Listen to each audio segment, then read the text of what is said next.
اعوذ باللہ من الشیطان الرجیم بسم اللہ الرحمن الرحیم۔ سورۃ نساء آیا 61۔ وَإِذَا قِيلَ لَهُمْ تَعَالَوْا إِلَىٰ مَا أَنزَلَ اللَّهُ وَإِلَى الرَّسُولِ، اور جب ان سے کہا جاتا ہے آؤ اس کی طرف جو اللہ تعالیٰ نے نازل کیا اور رسول کی طرف آؤ، اس سے مراد یہ ہے جب منافقوں کو مقدمات کا فیصلہ کروانے کے لیے کہا جاتا ہے کہ اللہ تعالیٰ اور اس کے رسول کے حکم کی طرف آئیں، یعنی ان سے فیصلہ لیں، آپ صلی اللہ علیہ وآلہ وسلم کے پاس مقدمات لانے سے گریز کرتے ہیں۔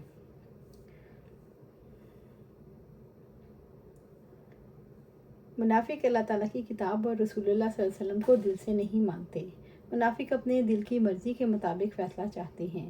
آپ صلی اللہ علیہ وسلم کے عہد مبارک میں جس مقدمے میں انہیں توقع ہوتی کہ فیصلہ ان کے خلاف ہوگا، اس کو آپ صلی اللہ علیہ وسلم کے پاس لانے سے گریز کرتے، یہی نفاق کی علامت ہے۔ یصدون عنک صدودا، وہ تم سے منہ موڑتے ہیں، صاف منہ موڑنا، یعنی جب منافقوں کو قرآن و حدیث کی طرف بلایا جاتا ہے تو اس سے منہ موڑتے ہیں اور تکبر میں مبتلا ہو جاتے ہیں۔ نبی صلی اللہ علیہ وآلہ وسلم سے منہ موڑنا، قرآن و سنت سے منہ موڑنا، دراصل اللہ تعالیٰ ہی سے منہ موڑنا ہے۔ اس شخص کی بد نصیبی کا کیا ٹھکانہ جو اپنے پیدا کرنے والے سے، اپنے ہادی اور رہنما سے، اپنی ہدایت سے اور اپنی فلاح سے منہ موڑ کر ہمیشہ کی بربادی، بدبختی اور ہلاکت کا سودا کر لے۔ سورۃ نساء آیا 62۔ اس آیت کا شان نزول، یہ آیت ان لوگوں کے بارے میں نازل ہوئی جنہوں نے مسجد زرار بنائی، پھر جب اللہ تعالیٰ نے ان کا نفاق ظاہر کر دیا اور اس مسجد کو گرانے کا حکم دیا، انہوں نے آپ صلی اللہ علیہ وسلم کے سامنے اس معاملے سے اپنے آپ کو الگ کرنے کے لیے قسمیں کھائیں کہ اللہ تعالیٰ کی اطاعت اور کتاب کی موافقت کے سوا مسجد بنانے کا کوئی اور مقصد نہیں تھا۔ فَكَيْفَ إِذَا أَصَابَتْهُم مُّصِيبَةٌ بِمَا قَدَّمَتْ أَيْدِيهِمْ بِمَا قَدَّمَتْ أَيْدِيهِمْ ثُمَّ جَاءُوكَ يَحْلِفُونَ بِاللَّهِ إِنْ أَرَدْنَا إِلَّا إِحْسَانًا وَتَوْفِيقًا، پھر کیا حال ہوتا ہے جب ان کو اس وجہ سے مصیبت پہنچتی ہے جو ان کے ہاتھوں نے آگے بھیجا، پھر وہ آپ کے پاس اللہ تعالیٰ کی قسمیں کھاتے ہوئے آتے ہیں کہ ہم تو محض بھلائی اور آپس میں ملانے کے سوا کچھ نہیں چاہا تھا۔ اسلامی معاشرے میں منافقوں کا سوشل بائیکاٹ ہو جاتا تھا، اس طرح وہ مصیبت میں پھنس جاتے، لوگوں میں انہیں قبولیت حاصل نہیں ہوتی۔ بعض اوقات طاغوتی عدالت میں ظلم ہوتا تو انہیں افسوس ہوتا کہ اسلامی عدالت میں جاتے تو انصاف ملتا۔ بعض اوقات اللہ تعالیٰ کی جانب سے ایسی آزمائشیں آتی کہ یہ غور و فکر کریں اور سچے ایمان کے راستے پر آ جائیں۔ ثم جاؤک یحلفون باللہ ان اردنا الا احسانا وتوفیقا، پھر وہ آپ کے پاس اللہ کی قسمیں کھاتے ہوئے آتے ہیں کہ ہم نے تو محض بھلائی اور آپس میں ملانے کے سوا کچھ نہیں چاہا تھا۔ وہ قسمیں کھا کر کہتے ہیں ہم طاغوت کی عدالت میں جانا نہیں چاہتے تھے، مگر رواج کے مطابق فیصلہ کروا کے صلح صفائی چاہتے تھے۔ ایک یہودی اور ایک منافقہ کسی معاملے میں جھگڑا ہو گیا۔ یہودی نے کہا چلو فیصلہ تمہارے رسول صلی اللہ علیہ وسلم سے کروا لیتے ہیں۔ رسول اللہ صلی اللہ علیہ وسلم نے فیصلہ یہودی کے حق میں دے دیا تو منافق نے کہا یہ فیصلہ عمر رضی اللہ تعالیٰ عنہ سے بھی لے لیتے ہیں۔ عمر رضی اللہ تعالیٰ ان دنوں آپ صلی اللہ علیہ وسلم کے نائب کی حیثیت سے مدینہ میں مقدمات کا فیصلہ کرتے تھے۔ یہودی اور منافق نے جا کر عمر رضی اللہ تعالیٰ عنہ سے کہا کہ یہ مقدمہ تمہارے نبی کے پاس لے گئے تھے۔ عمر رضی اللہ تعالیٰ اندر گئے اور واپس آ کر منافق کا سر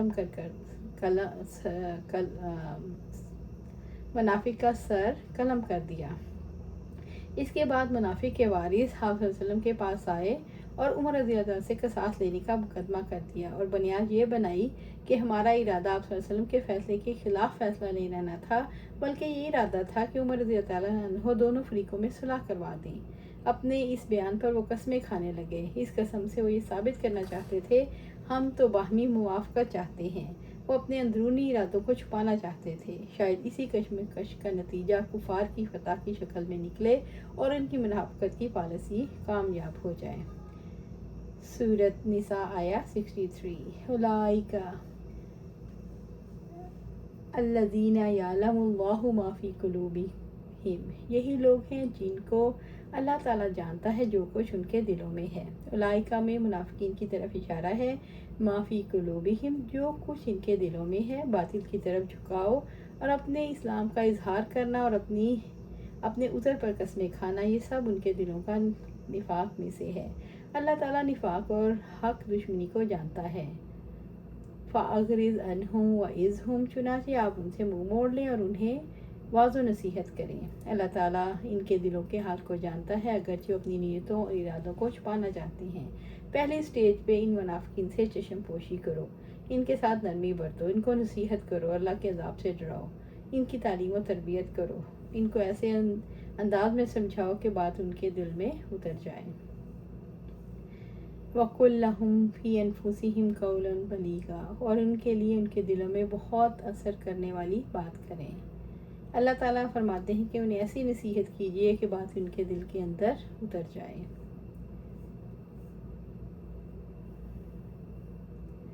نصیحت کی بات کب دل کے اندر نہیں اترتی؟ جب بے موقع بات کی جائے، جب حالات اور مخاطبت کی ذہنی کیفیت کو نظر انداز کر کے اپنی بات کہنے کی کوشش کی جائے، جب موقع پر خاموش رہا جائے اور بعد میں سمجھانے کی کوشش کی جائے۔ اللہ تعالیٰ نصیحت کے ذریعے توبہ پر کیوں مائل کرنا چاہتا ہے؟ اس لیے کہ منافقین سیدھے راستے پر آ جائیں۔ سورۃ نساء آیا 64۔ وَمَا أَرْسَلْنَا مِن رَّسُولٍ إِلَّا لِيُطَاعَ بِإِذْنِ اللَّهِ، اور ہم نے ہر رسول کو محض اس لیے بھیجا کہ اللہ تعالیٰ کے حکم سے اس کی اطاعت کی جائے۔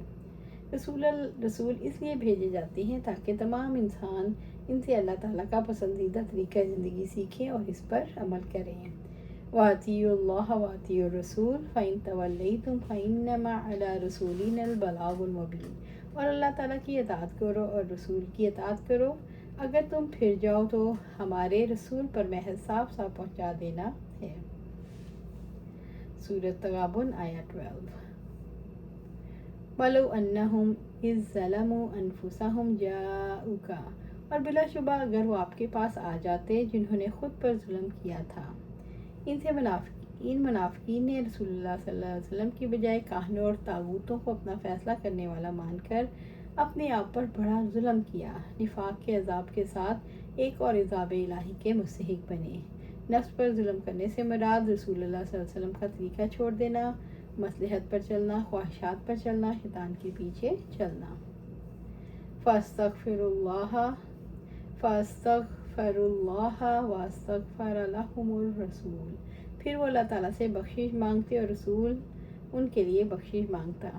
اللہ تعالیٰ سے استغفار کرنا انسان کے لیے کافی ہے، لیکن چونکہ ان لوگوں نے جھگڑوں کے فیصلے دوسروں کے پاس لے جا کر آپ صلی اللہ علیہ وسلم کے مقام اور مرتبے میں کمی کی تھی، اس لیے اس کے ازالے کے لیے آپ صلی اللہ علیہ وسلم کے پاس جانے کی تاکید کی گئی۔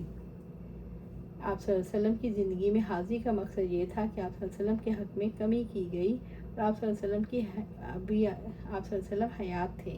اب جب کہ آپ صلی اللہ علیہ وسلم حیات نہیں، لہٰذا آپ صلی اللہ علیہ وسلم کے پاس اس مقصد کے لیے جانا جائز نہیں۔ لَوَجَدُوا اللَّهَ تَوَّابًا رَحِیمًا، تو اللہ تعالیٰ کو یقیناً بہت زیادہ توبہ کرنے والا، نہایت رحم والا پاتے۔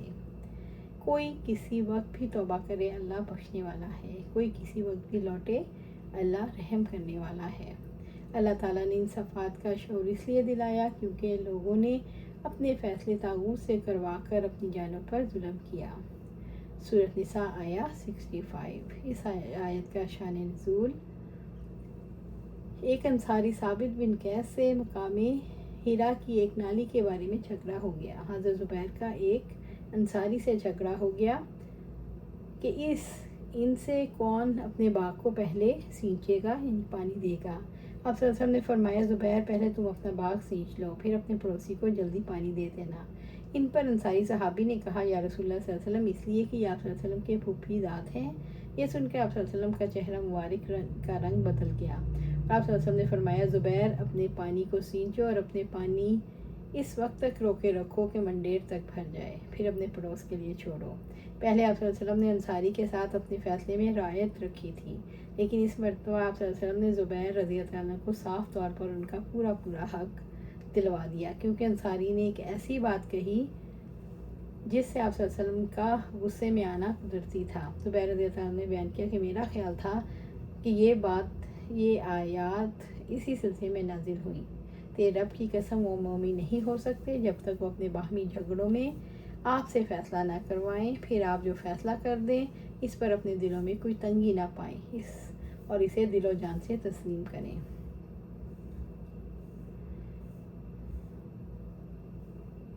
فَلَا وَرَبِّكَ لَا يُؤْمِنُونَ حَتَّى يُحَكِّمُوكَ فِيمَا شَجَرَ بَيْنَهُم، پس تیرے رب کی قسم وہ مومن نہیں ہو سکتے یہاں تک کہ وہ آپ کو اس معاملے میں فیصلہ کرنے والا مان لیں جو ان کے درمیان جھگڑا پڑ جائے۔ اپنے نفس کو کنٹرول کرنا، ارادتاً اپنے آپ کو رسول اللہ صلی اللہ علیہ وسلم کے طریقے کا پابند بنائے۔ اگر رسول اللہ صلی اللہ علیہ وسلم کا طریقہ مزاج کے خلاف ہو تب بھی دل کی رضامندی سے اسے قبول کرے۔ ثم لا یجدوا فی انفسہم حرجا مما قضیت، پھر آپ جو فیصلہ کر دیں وہ اس میں اپنے دلوں میں کوئی تنگی نہ پائیں۔ رسول اللہ صلی اللہ علیہ وسلم کا فیصلہ وہ ربانی فیصلہ ہے جس کے برحق ہونے کا دل میں اعتقاد رکھنا ضروری ہے اور عمل کے ذریعے بھی اس پر ایمان رکھنے کا ثبوت فراہم کرنا ضروری ہے۔ منافقین پچھلے رابطوں اور تعلقات سے آزاد نہیں ہوئے، خاندان، برادری، قوم، وطن اور سرزمین کی وابستگیاں انہیں جکڑے ہوئے تھیں، اسی وجہ سے وہ دل سے آپ صلی اللہ علیہ وسلم کے فیصلے کو قبول نہیں کر پا رہے تھے۔ آیت کا مطلب یہ ہے کہ نبی صلی اللہ علیہ وسلم کے کسی فیصلے سے اختلاف کرنا تو دور کی بات، اس پر دل میں گھٹن محسوس کرنا بھی ایمان کے خلاف ہے۔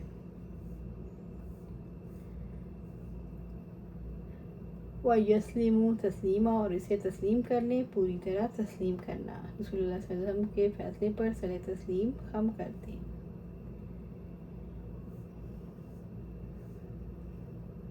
اللہ سبحانہ تعالیٰ سے دعا ہے قرآن و سنت پر عمل کرنے کی توفیق دے، اس پر جمع دے اور جنت الفردوس کے اعلیٰ مقام پر اپنے پاس گھر عطا فرمائے، آمین یا رب العالمین۔